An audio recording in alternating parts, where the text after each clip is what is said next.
Hey guys, it's Quay and welcome back to my YouTube channel. So by the title of today's video, we're going to be talking about the glamorization of OnlyFans and sex work and why it's just not okay. This is going to be part of a 3-part series. There's going to be 2 more videos after this, so definitely subscribe to my channel. It would mean so much to me to have you a part of my little community. And without further ado, let's talk about it. So OnlyFans has been on the rise lately, especially in 2019/2020. We were all in the middle of lockdown and people had just like nothing else to do to make money. So a lot of people turned towards OnlyFans to promote adult content. OnlyFans saw a huge rise in numbers when celebrities started flocking to the app, and the one and only Beyonce Knowles said the iconic line, "On my demon time, she might start an OnlyFans." Worldwide, blew up. Everybody wanted an OnlyFans. The girls were running to create their OnlyFans accounts. We also saw this push from influencers going over and just like talking about how much money they made from OnlyFans and really just glamorizing being a sex worker. Being a sex worker is not glamorous. It's not fun, and it's not something that people do by choice. No one chooses to become a sex worker. Oftentimes, sex workers have no choice but to go towards that path in life. Oftentimes these individuals are homeless. They live on the street. Sometimes these girls are club girls and this is all that they have to make ends meet. They don't want to do this and they don't actively promote this to their audience because they know it's such a hard path to go down. I implore you, if you want to start an OnlyFans, please don't do it. OnlyFans doesn't promote internally. In order to really grow your OnlyFans, you have to drive traffic to the site externally. So that's from sites like Twitter, Instagram, Facebook. You have to build a following on those apps and then bring those people over to OnlyFans. That's the only way to really grow.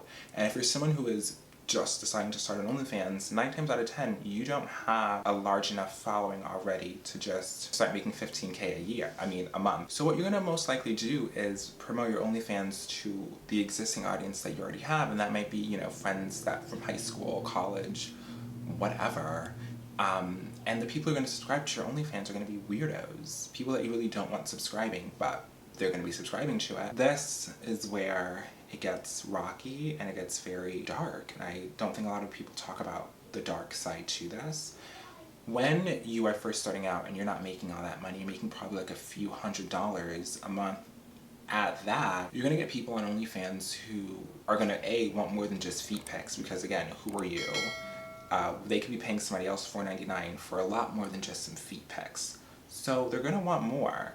They're going to want you to do more stuff, and it's going to constantly push you outside of your comfort level. And a lot of people are not okay with that. But for money, people will do almost anything. So there's that. 2, the people who are going to be subscribing to your OnlyFans might be, the dude that you turned down who's just really creepy and just has been obsessed with you. So he's going to subscribe to your OnlyFans, and he's going to, in his weird, twisted mind, think that he's in a relationship with you and request you to do things that are just weird, and you're just gonna be like, what the heck is wrong with you, dude? You're such a creeper. And when you don't do what he wants, he's gonna threaten to dox you, expose your identity if you're going under an alias, blast your phone number online, call you all types of bitches and hoes, because in his mind you guys were dating, and reality is you guys weren't. Do you see what I'm saying? It gets really dark really quickly. Oftentimes these people want to do meetups, and if you're someone who's only making a few $100s, if someone's going to pay you $5,000 for a meetup, you're going to be more inclined to take it. I'm not saying all of you are, but most would be more inclined to take that because it's like, wow, that's $5,000. A lot of girls have done this, where they're just starting out on OnlyFans, they're not making that much money, and someone offers them $5,000 to meet up in a hotel room, whatever. And they do it, and guess what? They end up being sexually assaulted, and they can't do anything about that. Do you know how damaging that is? That is so crippling, being taken advantage of like that and not being able to do anything about it.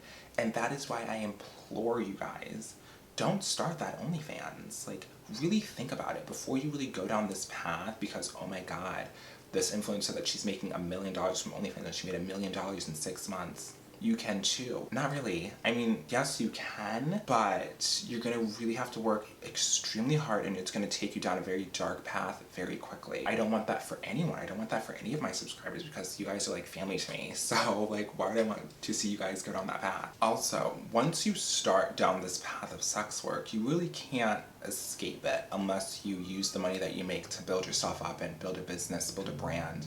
so you can leave and still maintain your lifestyle. Because I don't know about where you guys work, but I know where I work, the sexual harassment policy is kind of ridiculous. Let's say I have an OnlyFans and you discover it somehow and report me to HR, and you tell HR that this makes you uncomfortable. HR is gonna fire me for sexual harassment because you're uncomfortable, because you found my OnlyFans and my adult content. And let's say I was promoting it on Twitter and you found my Twitter handle, which obviously is gonna have to be public if I wanna promote it, and that made you uncomfortable. I'm getting fired for sexual harassment. That is how our sexual harassment policy works at my job, and I work for one of the largest telecommunications company in the US. So I think it works the same way for every other job too, but I don't know. Comment if it is different. You really can't get a corporate job is what I'm trying to say once, or even just a regular job in general once you go down that path, because people can always find that out. And it leads to harassment by your colleagues who will harass you. People who think that it's okay to just treat you any kind of way because you make adult content. People are going to just view you as nothing but a porn star because that's what you make. And they're going to treat you like a piece of meat. Not even that, they're going to treat you less than that.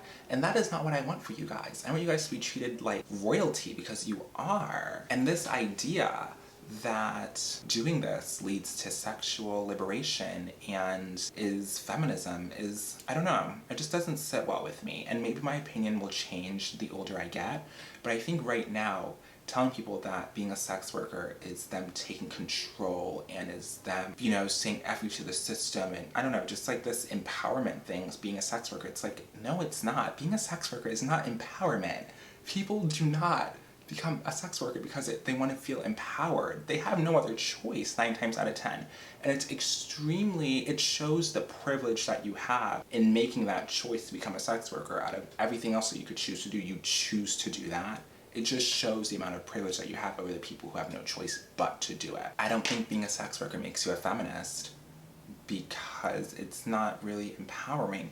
Yes, once you become a sex worker, it can be liberating and empowering, but doing sex work because it's liberating and empowering doesn't make sense. And it doesn't go, no. Like, it's fine if you have an OnlyFans, like, live your best life. Who am I to judge? Like, if you're making a full-time living off of that, more power to you. If you can make a full-time living off of any platform, more power to you. Like, that is top tier, upper echelon. And I'm so here for it.